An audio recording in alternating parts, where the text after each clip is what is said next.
Hello everybody and welcome back to a brand new video. Today we're going to go ahead and talk about another visual novel. This one almost everyone has heard of. Yes, that's right. Today we're going to go ahead and talk about DDLC, or Doki Doki Literature Club. This game has been around on the internet, and if you haven't heard of it, that's a little surprising.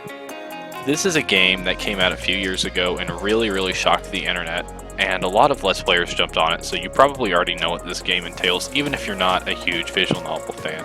However, I thought I'd talk about it today anyway.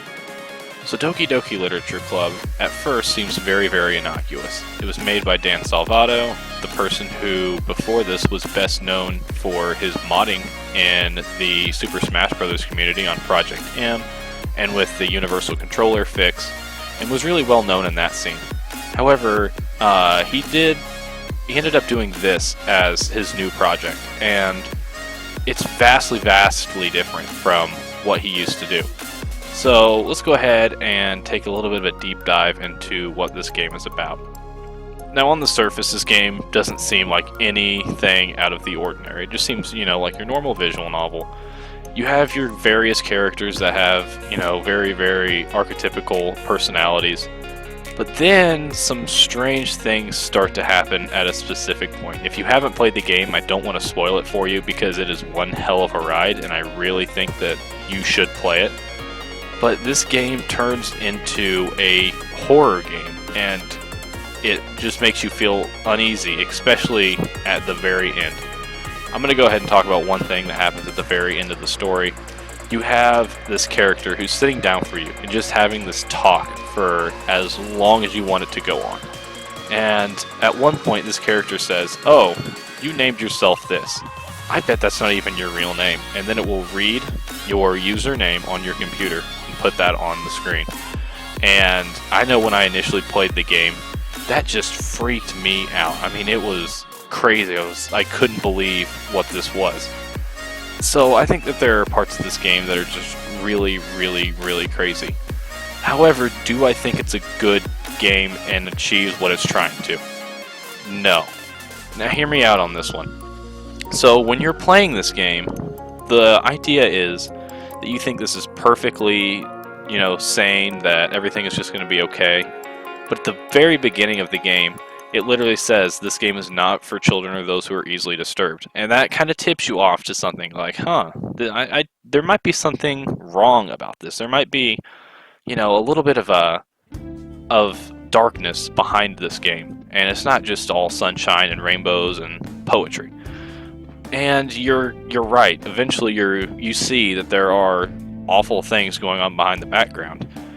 And that leads to a ultimate discussion of free will in the game, and by the end you start to realize that this game is all about free will and decision making, and even sentient AI to a point, although it's not as strong as like the free will argument, but it is there.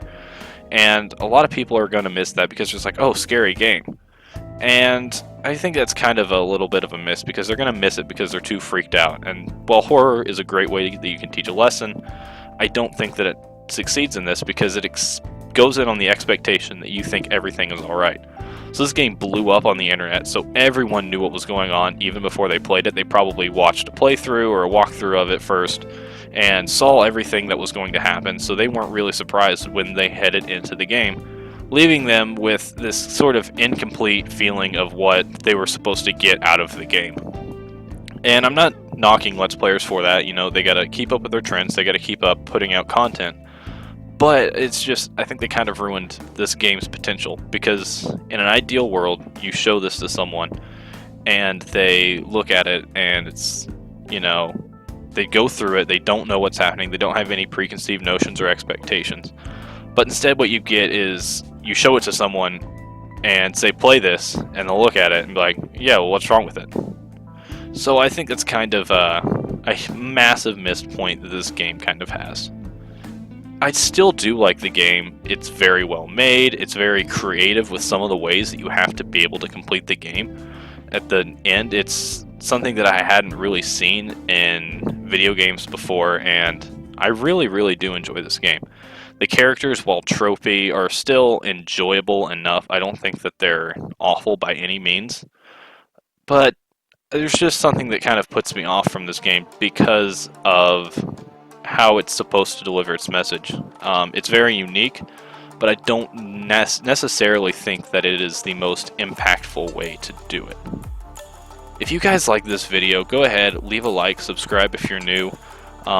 I've been doing a lot of these visual novel reviews, talk about them lately, and I've been really enjoying it, recording the footage, going back to games that I haven't played in a while, and I have 2 or 3 more, hopefully coming down the pipeline soon, and an in-depth analysis of one of the games that I'd already reviewed before. It's Kadoa Shoujo, and I'm kind of actually just writing out the script for a longer video that's going to go on an in-depth analysis for each character and each of their roots.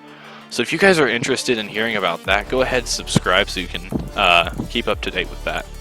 Anyway, I'll see you guys later.